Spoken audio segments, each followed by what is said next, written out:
Welcome back to Steele and Vance. And as we've been talking about really all day and all of this show so far, we have an incredibly big guest in studio with us today, Linda. We do. We have BC's Provincial Health Officer, Dr. Bonnie Henry. Thank you so much for coming in.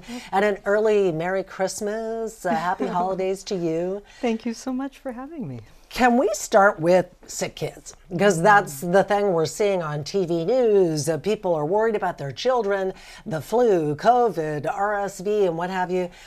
Why did it take so long? I was shocked when I heard that 6 children had died from the flu.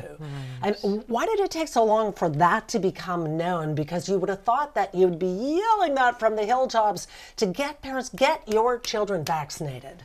Yeah, so it's a bit of a complex problem. We don't, like all of these deaths are not necessarily reportable to public health. And so some of my colleagues, our colleagues at Children's Hospital, pediatricians, raised the alarm a week and a bit ago that they were seeing sicker children than they thought. And they thought that most of them had some connection to influenza. So the BC CDC and myself, we met with them and said, okay, let's find out if we're talking about the same kids, because I had heard about some, and they're so tragic, and so we do hear about them. And over that weekend, we were trying to figure out, you know, how many were we actually seeing, because it was all around the province. So one of the ICU docs had heard about a child, but it was the same child that somebody else had heard about. So it takes a bit of time to put the information together and to find out if influenza was actually part of the problem. So as it turned out, sort of late on Monday, we had a list that we were pretty sure. And it was over a period of several months that there was, unfortunately and sadly, those 6 children who all had influenza. But that may not have been the reason why they had more serious illness and died. And at least some of the children had a secondary bacterial infection. Oh, interesting. So it just takes time to put that information together and make sure we had the correct information and knew what we were talking about. But it is, you know, it is one of those things we haven't seen a lot. Well, we haven't seen influenza at all for almost 3 years now. Right. Everybody's staying still, and that's right. And influenza spreads around the world when we travel. And, you know, we're seeing even in China, where they had very strict things in place, they're still seeing infections. And this year we have a whole number of children, more than usual, who've never seen influenza before. Right. So it came early, as we kind of thought it might, and it's affecting a larger number of children. And some of them, unfortunately, had very serious illnesses. so let's talk about preventative measures, because it's not too late to protect ourselves and in particular children. And some people in this time, as you well know, have pushed back on immunization and vaccinations and missed vaccinations. And the flu vaccine, people have said, oh, I get sick when I get the flu vaccine, or it's not safe because my kid's only 4. And yet the truth of the matter is very safe, very, very effective. We've had flu vaccines for a long time, so we know a lot about them. And they work, they're available for children as young as 6 months. We do know that infants are more likely to have severe illness from influenza. And this year in particular, what we're seeing is one of the influenza A's called H3N2. And that one, across the board, generally causes more severe illness, particularly for older people and for the very young. So we need to protect infants, and that means everybody around an infant during respiratory season needs to be vaccinated. They need to be vaccinated for flu, the things we can prevent, influenza and COVID. So if you haven't had that booster, there's still time to do that. And we need to protect older people. But young children, even under the age of 5, are more likely to have more severe illness with influenza. And there's vaccines available for children of all ages, and from 2 to 17, there's a nasal spray vaccine that's available. That's a huge piece of this. There are so many kids who are so fearful of needles. Right. Some in my circle, I just saw the other day, had the nasal vaccine and are now telling all their friends, you can get it, it's easy, you know. And can we talk about... It does irritate the nose a little bit. Some of them don't like it. Right. So. Can we talk about something that makes people kind of go crazy, and that is masks? So we knew there was this triple-demic. We knew the flu was going to be worse. We didn't maybe know how bad. We had the RSV. COVID is still clearly with us. Why not mandate masks in schools when you have children at risk like that and we're seeing deaths?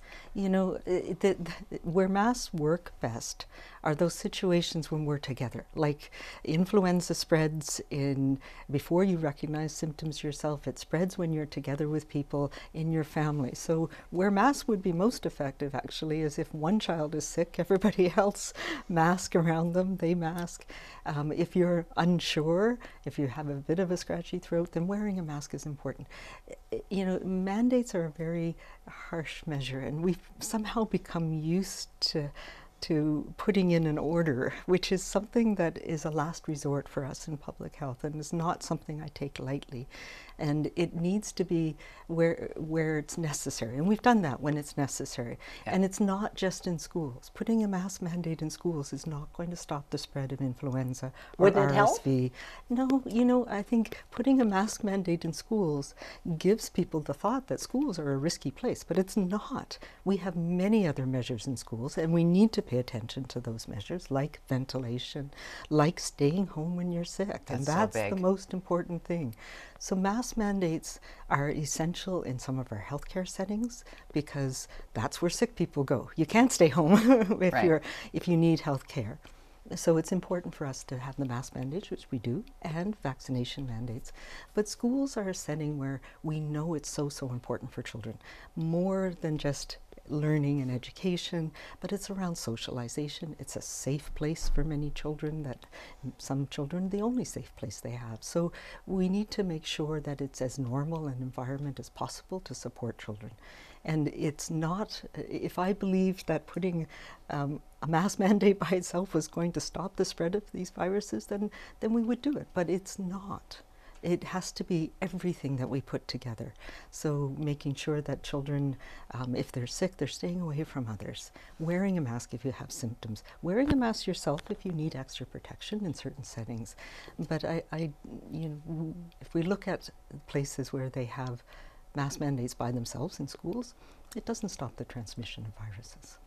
So the mask mandate piece is something that people really hold on to tightly. And I think your explanation there is so important. On the other side of that, in schools, when people speak about the difference in British Columbia versus the rest of Canada, or even the rest of North America, we're one of the only, if not the only, jurisdiction that kept schools open. And outside of that one closure when we really didn't know what we were dealing with, right? And for the protection and safety of all. I have a son who was going into grade 8 when all of this was happening. And I said, you know what? If you're going to have a weird year, might as well be grade 8. And he kind of went in with a good attitude about it. So I was very lucky. I know not all kids were as easily transitioned into what that cohort and hybrid and all of the and things. The small groups and all of the activities that they didn't get to participate in. And, you know, those are so important. We know that things like music and gym classes and for some children, those are the things that keep them learning, that help them in the school setting. And that was really hard on some children, as you know. Right. And also just a follow-up to that is it true or not that the flu and the colds and whatnot that in other places where schools were kept completely shut had a different, or having a little bit of a different experience now? Because weren't kids in BC perhaps a little bit more exposed to some of the bugs? Yeah, I don't know the answer to that question, to be honest, because most of these were not actually spread in the school setting, right? There you go. So it was in the community when we were getting together and socializing. And of course, there was very limited, there was almost no influenza for the last couple of years. Right. So we're all in the same boat around that. So immunization, again, is the best protection. Exactly. We are talking to BC's Provincial Health Officer, Dr. Bonnie Henry. I have a million questions. More on masks. We're going to keep going. A bunch of other things, so stay tuned. More with Dr. Henry when we come back.